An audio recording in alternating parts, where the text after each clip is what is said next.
Olá, tudo bem? Vamos começar mais um Conversando sobre o Evangelho com Lígia Simões e Pedro Simões. Hoje vamos falar do capítulo 1 do Evangelho, Não Vim Destruir a Lei. Tudo bem, Lígia?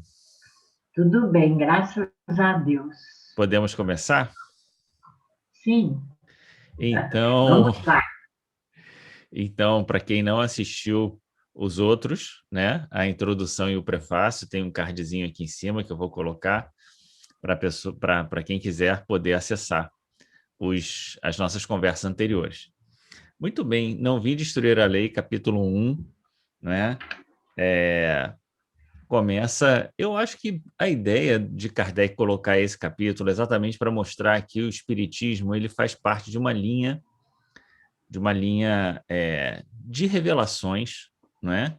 Que vem trazer uma compreensão maior para a gente é, sobre aquilo que é o mais importante para a nossa vida, né? O entendimento, aquela história de que a gente nasceu e não tem um manual, o manual está aí, né? Lei de Moisés, Jesus e agora o Espiritismo, que não vem ampliar o que Jesus falou, vem traduzir o que Jesus falou para aumentar a nossa compreensão, né? E o que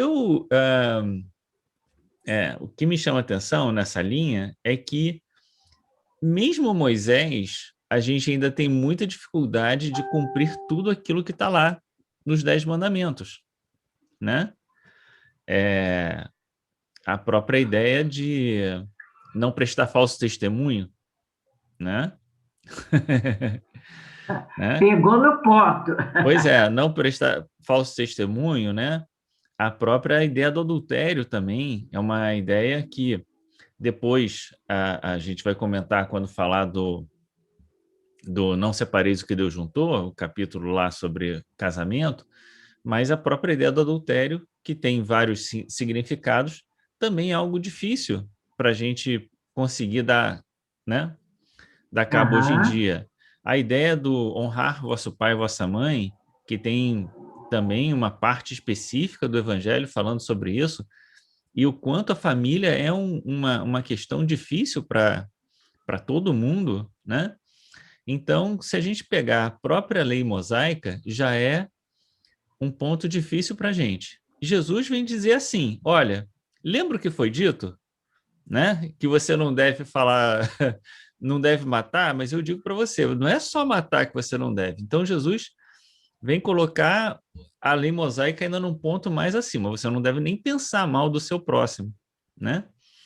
E depois o Espiritismo vem vamos dizer assim, qualificar ainda mais essa compreensão, como a gente já tinha comentado no ponto, na nossa conversa anterior. Então, eu acho que esse é a grande, vamos dizer assim, um grande fio condutor desse capítulo, exatamente para mostrar que, olha, o Espiritismo não é ideias que Kardec trouxe. Uma novidade, não é uma novidade, Não é não uma é? novidade. A ideia da mediunidade, da reencarnação, já estavam em Jesus, né? Aham. Então, olha, eu achei esse capítulo primeiro fantástico. Me deu até um pouco de dificuldade em saber o que eu gostei mais para conversar com você. Nós pegando aí um link que você deixou para mim, quando você fala dessa relação que Kardec estabelece entre os fatos antes e depois de você, antes e depois de Jesus, levando em conta o tempo, o transcorrer do tempo, né? Eu acho que esse primeiro capítulo está organizado nessa perspectiva retrospectiva e prospectiva ao mesmo tempo. Aí a gente lembra Moisés, 4.000 anos, Jesus há 2.000 anos, o Espiritismo há 200 anos conosco.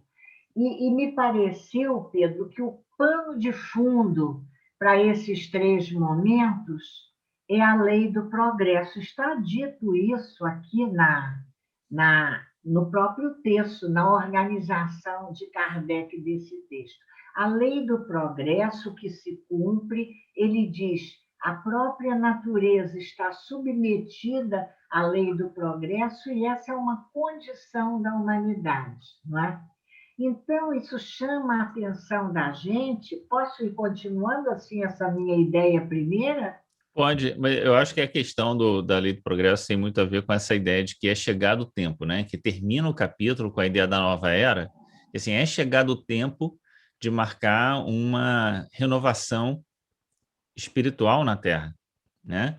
E era necessário vir o Espiritismo para restabelecer aqueles conceitos e trazer a oportunidade dessa renovação. Então, acho que é nesse sentido que tem Jesus Uma ampliando. renovação, oi, uma Jesus, renovação que foi trabalhada em todos os tempos para atender a, vamos dizer assim, a vontade expressa de Deus, que é também uma presença em todo o capítulo, a ideia de Deus está presente, mas Deus quer que o homem é a fatalidade da nossa existência, é a nossa destinação. Então, isso aqui é o que Deus, na sua solicitude, expressão de Kardec muito linda, oferece aos homens para que sejam instrumentos do seu progresso e do seu aperfeiçoamento, não é? pois é. Agora, o que o Espiritismo traz de contribuição nesse sentido, né? Você que gosta aí da ideia da gente pegar e grifar o que está no livro, tem uma Lápis na parte. mão. Oi? Aqui o lápis aqui, lápis na mão. É, tem uma parte, né, que diz assim: o Espiritismo é uma ciência nova, e a gente vai depois falar sobre a ideia da ciência, né? Mas a gente vai pular isso Aham. agora, vamos deixar para depois. Diz assim, que vem revelar aos homens, por meio de provas irrecusáveis, a existência e a natureza do mundo espiritual e suas relações com o mundo corpóreo. Então, eu acho que essa questão juntando com a questão que tem lá no Livro dos Espíritos, a questão quando pergunta sobre qual é qual é a maior, melhor, a forma mais eficaz da gente progredir, né? Aí vai dizer do Bush, conhece-te a ti mesmo, né? E lá na frente, Santo Agostinho, que eu acho que dessa resposta, vai dizer assim, e a gente veio trazer isso para exatamente mostrar de forma irrefutável exatamente isso que ele está dizendo aqui, a existência, a natureza do mundo espiritual, né? E as suas relações com o mundo corpóreo, para que não reste dúvida na cabeça das pessoas de que isso é uma realidade, né? Então, o que eu acho que é o grande ponto central do espiritismo, nesse sentido, é que ele provoca uma forma de desencantamento. Ou de encantamento, se Não é você. o contrário, é Não. desencantamento. É aquilo Ah, que era aparentemente sobrenatural, aquilo que era ah, aparentemente um mistério, aquilo que era aparentemente uma casa mal assombrada, né? ah. Agora está explicado, está compreendido, né? Está estudado. A gente pode não só compreender, né? Mas construir a nossa vida a partir desses conhecimentos, que é isso que está sendo proposto, né? Mudar o ponto de vista. Mas isso aí é o capítulo 2. Não, eu anotei aqui no final do item 8, eu anotei isso. O homem olha para a vida por outro ângulo, que é o Ah, ângulo da vida espiritual. E o mais importante é que isso vai atuar diretamente na sua prática, na maneira como nós vivemos, a partir do momento em que você tem essa perspectiva de vida espiritual, de continuidade de vida, né? eu acho que assim, não é só. isso, né? Quer dizer, todo o esforço do céu e inferno de mostrar, né? Achei graça do só isso. Você acha pouco? Não, mas assim, o que a gente vê no Céu e Inferno é exatamente essa ideia de que, olha, aquilo que a gente faz tem consequências, mas não é uma discussão simplesmente de, bom, vai para o inferno que a gente não sabe onde é que é, ou vai para o céu que a gente não sabe onde é que é, ou não sabe o que vai fazer. Não, ali está dizendo e está mostrando as consequências daquilo que a gente faz. E o mais importante é saber, bom, então como é que você se prepara, né, para que não é nem dizer como é que a gente evita o sofrimento na vida espiritual, mas como é que a gente se prepara para alegria, para as alegrias do mundo espiritual, né? Aham, é isso Então, aí. então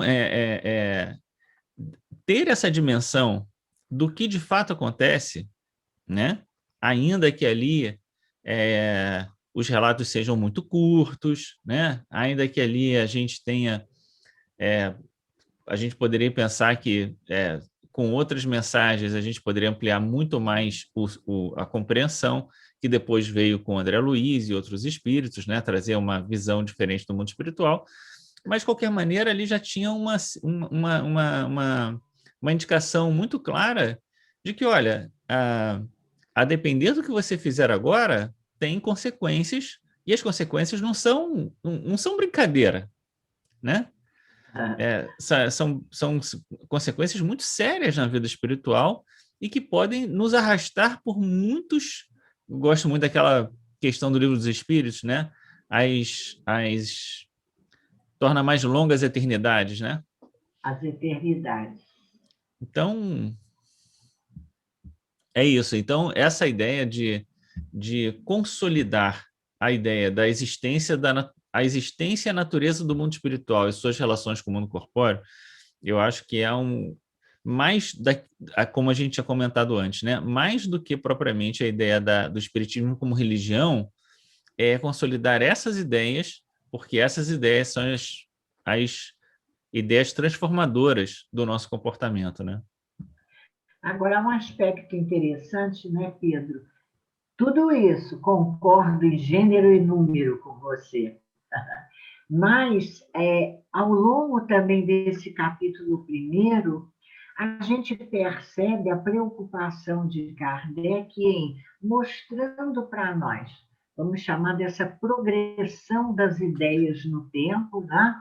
As ideias trazidas por Moisés, Jesus e o Espiritismo depois, ele se preocupa em nos dizer em vários momentos que tudo isso está sempre pela solicitude de Deus com suas criaturas, essas ideias vão sendo trazidas adaptada ao grau de adiantamento dos homens.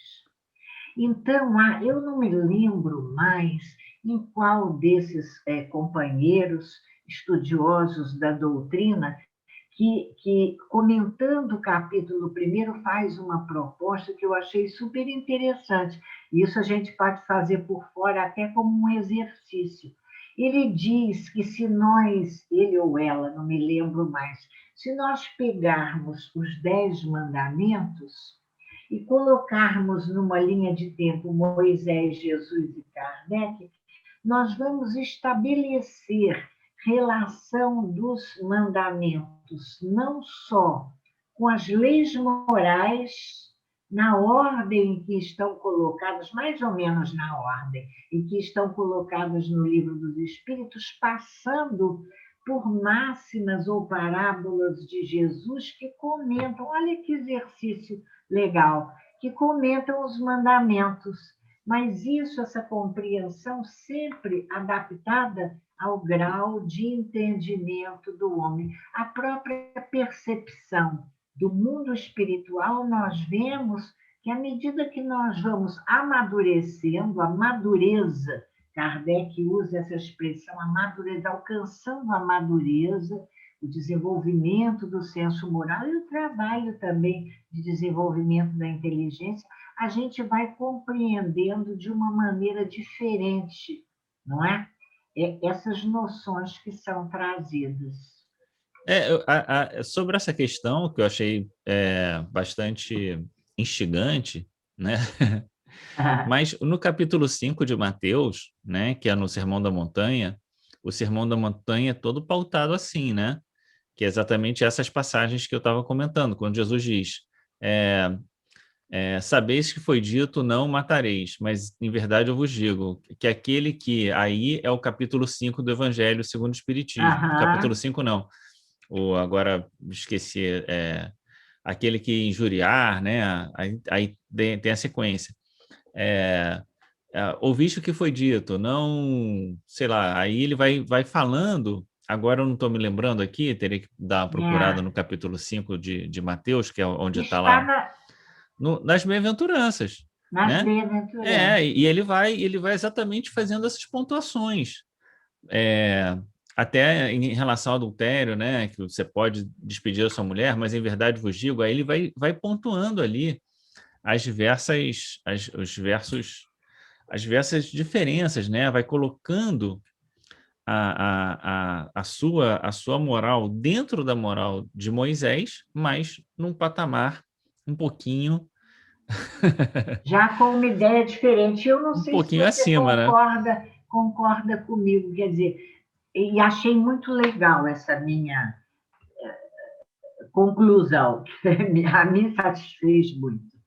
É, sempre a referência primeira e maior, alfa e ômega, é Deus, a presença de Deus. Moisés começa falando de Deus, Jesus marca em todos os momentos, né, no uso das mais diferentes metáforas, é o Senhor, é o Pai, é o dono da vinha, isso e aquilo, a presença de Deus. E Kardec começa o livro dos Espíritos falando que é Deus.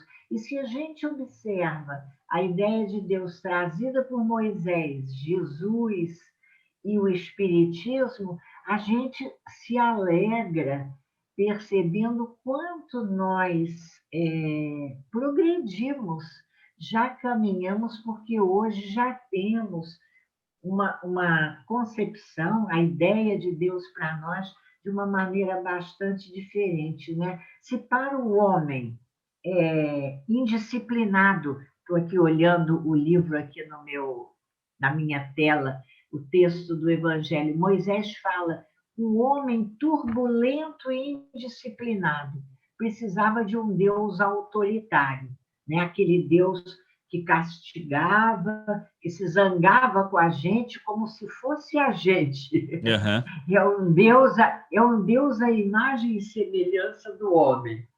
Deus ficava muito aborrecido e dava castigo. Depois Jesus vem falando de um pai de amor, mas ainda, né, ele vem falar do amor, da solicitude, que é muito linda a ideia da solicitude de Deus para com as suas criaturas, é a providência divina, né? A ideia de solicitude.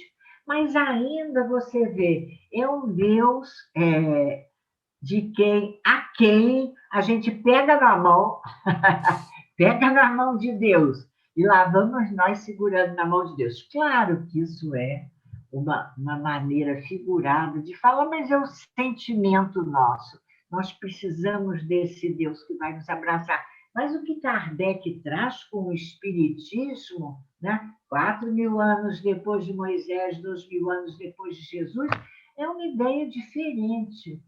Eu não sei, você sabe que atualmente, que a gente está sempre aberto para mudanças, né? Mas atualmente eu gosto de pensar Deus nas leis. É a expressão de Deus que a gente conhece, são as leis de Deus, né? E que é como diz Kardec aqui, deixa eu botar aqui no Evangelho, né? Essa compreensão do reino de Deus, né? E o Espiritismo vai nos mostrando a importância da conquista do conhecimento, do desenvolvimento do senso moral, para que a gente possa alcançar esse reino de Deus. Então, é muito instigante, como eu gosto de falar. Eu acho que a gente tem muita dificuldade, né, aproveitando aí o seu comentário, para tirar essa ideia de um Deus antropomórfico, né? A gente tem muita dificuldade disso, né? É, é como se a gente pensar que Deus sendo leis, né?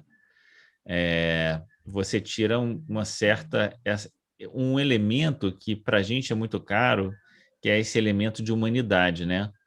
Que é uma ideia de que, bom, Deus é misericordioso, como se isso fosse, né, uma virtude humana, né? Então, a gente tem muita dificuldade de pensar misericordioso, bondoso, é, Ainda somos benevolente, nós a né? referência, a verdade Pois é é, a essa, gente tem né? muita dificuldade, né?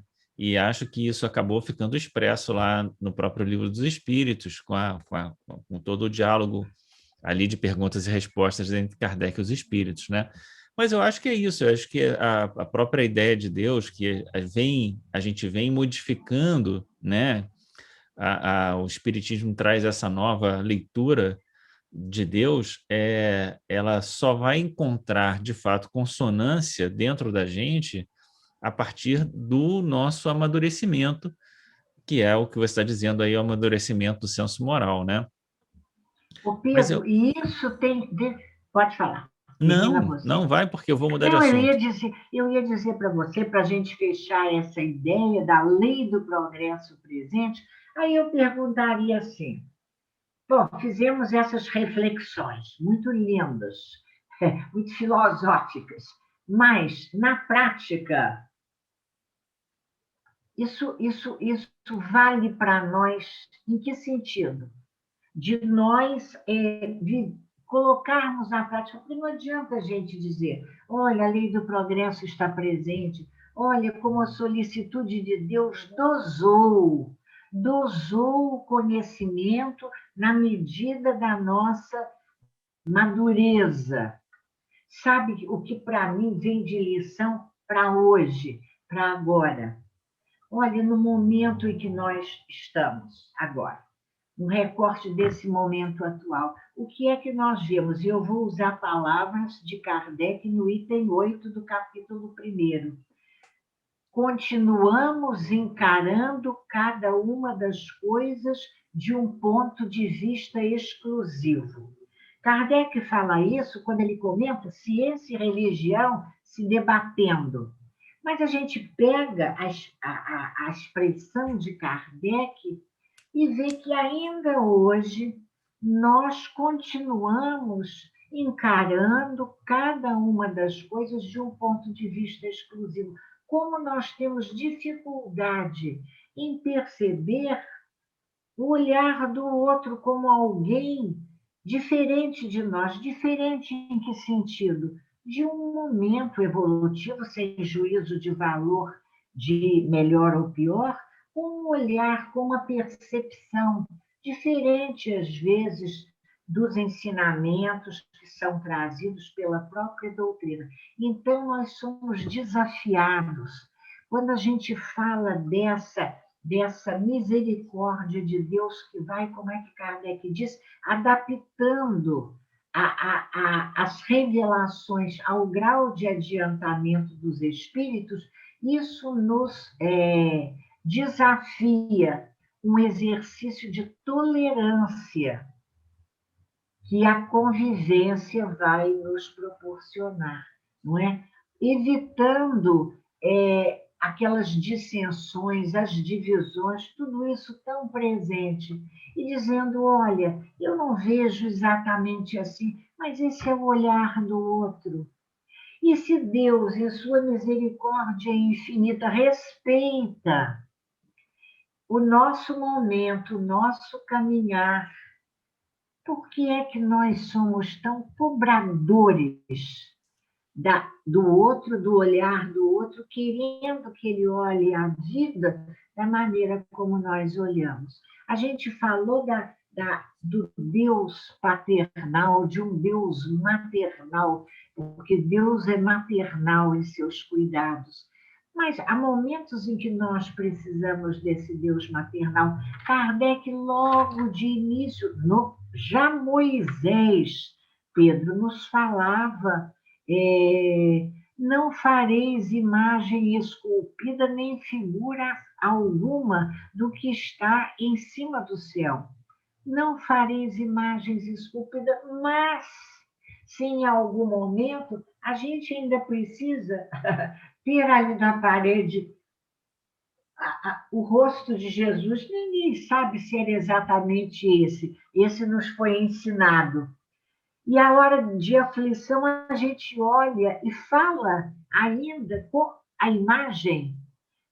Tudo isso faz parte de um processo de amadurecimento nosso que nós devemos valorizar e respeitar. Você não acha que é desafiador essa ideia do exercício de tolerância? Isso aí está no capítulo 17, item 10 do Evangelho, né? Que é o Eu homem no ainda não mundo, cheguei lá, eu né? ainda Que estou vai no falar primeiro. exatamente isso, que a gente convive com pessoas dos mais diferentes, né? Vamos dizer assim, em botar entre aspas aqui, dos mais diferentes tipos, né? Com posições espirituais as mais diversas. E aí diz lá, não choqueis a ninguém, né? Quer dizer, não é como se estivesse dizendo, olha, você não tem que ficar impondo ou exigindo que as pessoas Ou entendam, compreendam, exibindo. ou se exibindo, ou, né, criando escândalo, né, a partir de coisas que às vezes as pessoas não estão entendendo. E ao contrário também, né, porque a gente não pode ficar numa Não estão, posição. olha, não estão entendendo da maneira como nós Sim, sim, entendemos, exatamente por causa disso, porque porque a gente senão não pode também entrar numa de que nós já entendemos tudo, né? Talvez a e o gente não nosso esteja, olhar é o melhor. exatamente, talvez a gente não esteja alcançando, né? O que o outro exatamente está dizendo. A gente tem que também calçar um pouco a sandália da humildade nesse sentido, né? Com Mas eu acho que, certeza. sobretudo, essa questão de entender esse progresso de como as coisas vão sendo reveladas para a gente, ele vem consolidar um pouco essa ideia de que, a despeito eh, daquilo que a gente perceba, nós não estamos sozinhos. Nós não estamos. Existe uma força maior que conduz as nossas vidas, e esse sentimento, né, que a gente Uhum. deve cultivar, inclusive, ele é absolutamente importante para que a gente passe pelas dificuldades da vida com mais tranquilidade, com mais calma, sabendo que há um arranjo maior que tá sendo trabalhado a nosso favor e não contra nós. Então, a ideia de Deus traz muito a ideia de uma justiça que vai se fazer em algum momento no tempo e que está se fazendo agora, né? Em nós também. E nós temos isso, né?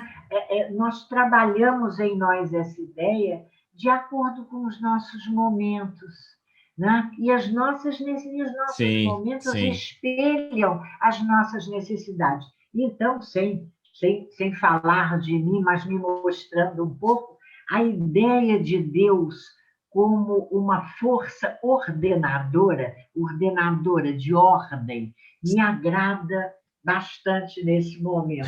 Certamente porque eu estou precisando, né, dessa ordem. E você veja que quando, ainda aqui é o item 9, né, Kardec fala uma coisinha que eu queria pontuar, quando ele fala, né, de que tudo isso vem para a transformação da sociedade em que a gente vive e que só a vivência das leis morais gosto muito disso, vai permitir a construção de uma sociedade mais justa. A gente fala tanto nesse momento de sociedade mais justa e a gente desenvolve tantas ideias a respeito de como chegar à sociedade mais justa, só a vivência das leis morais. E vivência das leis morais é ideia de ordem, é ideia de obediência, não é? É o Então, é escravo por muito... opção de Emmanuel. Não, é Joana, no livro Eu acho De que é Alma Emmanuel para que Alma. diz escravo por opção. Absolutamente. Depois eu te mando a mensagem. Joana de Ângeles, no...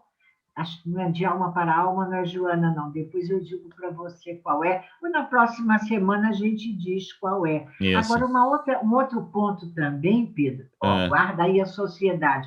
Só para eu não me esquecer, que eu acho muito, botei aqui uma anotação, falar sobre isso.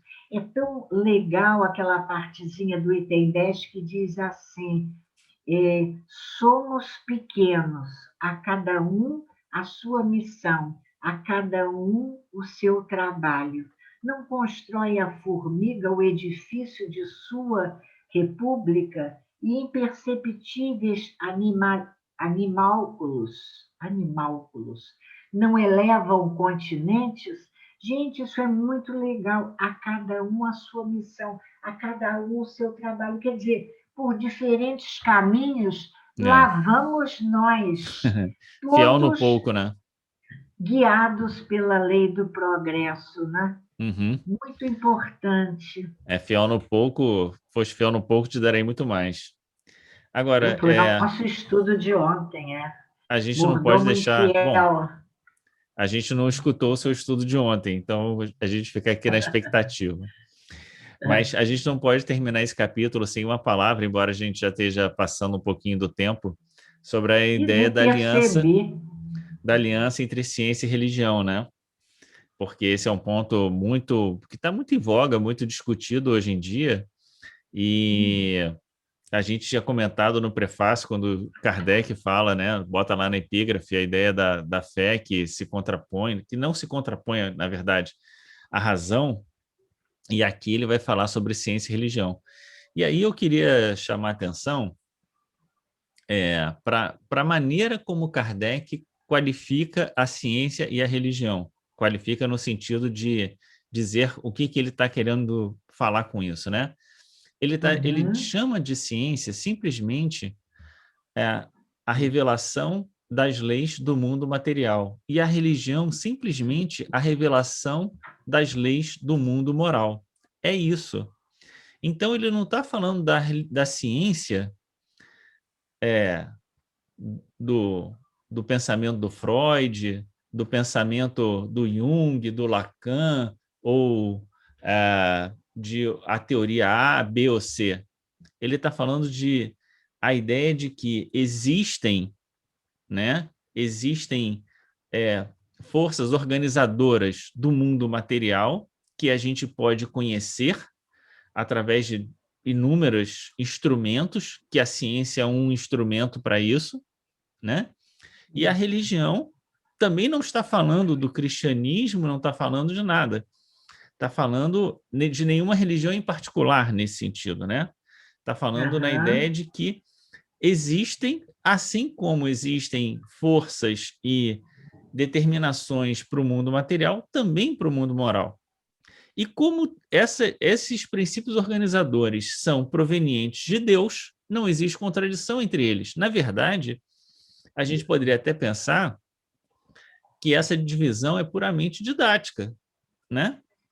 Porque, na verdade, existe uma grande lei, né, que É. organiza. Quando, por exemplo, no Livro dos Espíritos está dito que o magnetismo, né, que o amor, ele o magnetismo é a força do amor, tem uma expressão assim, que associa a ideia do magnetismo como algo que é da lei física com o O amor. amor Então, na atração a dos atração minerais. magnética do amor, né? Quer dizer, então o amor como se Isso.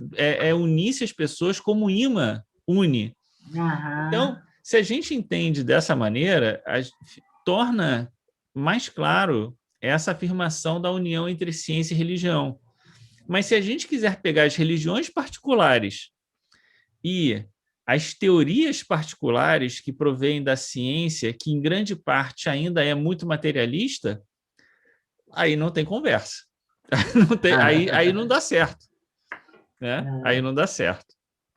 Muito bom. Muito Opa, bom. passou rápido, É não? isso? Vamos terminar, eu acho que é. Eu queria só terminar, Pedro, dizendo, né, no final desse capítulo, quando os espíritos vêm nos falar da nova era, e assim estimulando aqueles que possam vir a nos ouvir para o estudo cuidadoso desse primeiro capítulo. Fizéssemos 10 conversas como essa, nós não conseguiríamos dizer toda a riqueza do conteúdo desse primeiro capítulo. Tem que fazer de lápis na mão, como eu gosto de falar. E fica para nós, eu acho, quando a gente fecha o capítulo, um olhar para o futuro que é hoje, que é amanhã, que é esse tempo novo, não é que o Espiritismo vem abrir para a gente. Eu vou dizer assim, eu vou usar uma expressão, sabe, Pedro, que eu tentei me lembrar com quem que eu aprendi. Eu não sei se era minha mãe que falava, ou se foi algum espírito amigo que falou em alguma mensagem essa notícia, essa revelação da doutrina espírita nos permite viver alimentados de esperança e sustentados pela fé. Eu gosto demais disso. Viver alimentado de esperança e sustentado pela fé, de que dias melhores virão. Tomara que alguém que esteja assim desanimado, não é? Olhando para a vida, ai, não estou dando conta, receba essa mensagem e se sinta sustentado de esperança, alimentado de esperança e sustentado pela fé. Meus votos para mim, para você e para todos nós. A ideia da nova era e da regeneração da Terra é, sobretudo, uma ideia de que aqueles que estão aqui se regenerarão, não é? Uhum. Porque se for a ideia de que vem espíritos superiores para cá e os maus vão embora, não tem regeneração. Tem só uma substituição de uns por outros. Não é regeneração. Regeneração é aqueles que aqui falharam, consigam se redimir e aqui permanecer no mundo melhor. Né? Mas, na verdade, entre os que vêm e os que vão, estamos nós, né? Pois é. Então, existe um conjunto que exatamente vai se regenerar para conseguir ficar junto com outros que virão, né? Então, às vezes meio esquecido pela gente. A gente se preocupa muito com os que vêm e com os que vão. Pois é, mas a nossa tarefa é operar a nossa regeneração. É a turma do meio. Né? É a turma do meio. Pois é, a gente operar a nossa regeneração. Porque eu não me sinto completamente regenerado, então eu estou no trabalho ainda, né? Vamos à luta, que a hora é essa. Pois é isso aí. Então, vamos terminar por aqui a nossa conversa de hoje, conversa animada aí do capítulo 1, pedindo a Deus que te abençoe a todos que estão nos escutando, suas casas, suas famílias, suas vidas, que a gente possa aproveitar esses ensinamentos aqui do Evangelho, do capítulo 1, para fortalecer a nossa fé, a nossa certeza no mundo espiritual e renovar a nossa vida, não é isso? Com certeza. Um grande abraço e até.